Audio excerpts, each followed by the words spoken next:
जब सूर्य अस्त होता है तो हल्की हल्की संध्या उत्पन्न होने लगती है। चारों ओर शांत वातावरण हो जाता है और एक जैसा अंधेरा छा जाता है।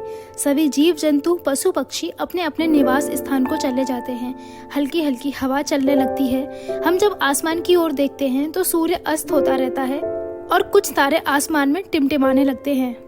कुछ तारे अत्यधिक चमकीले होते हैं परंतु कुछ तारे कम चमकीले होते हैं। जो तारे अधिक चमकीले होते हैं हमारी नजर उन पर जल्दी पहुंचती है, परंतु जो तारे कम चमकीले होते हैं हमारी नजर उन पर कम हो जाती है।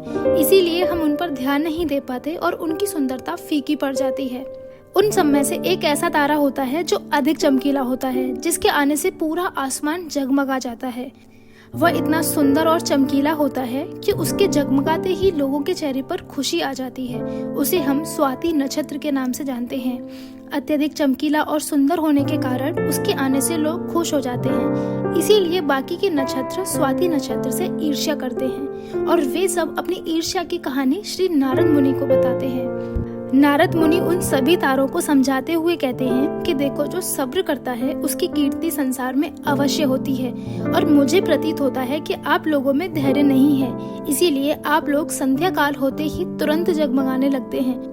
लेकिन स्वाति नक्षत्र अधिक समय के बाद आसमान में निकट आता है और उसकी स्पर्धा इतनी अधिक होती है, तभी आप सभी लोगों के चेहरे पर मुस्कान आती है। इसीलिए कहा जाता है कि सब्र का फल मीठा होता है।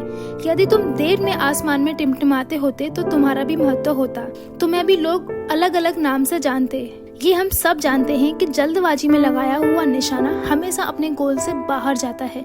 यदि हम धैर्य पूर्वक किसी निशाने को लगाते हैं तो वह अवश्य सफल होता है। हमें किसी भी कार्य को करने के लिए धैर्य का होना बहुत जरूरी है।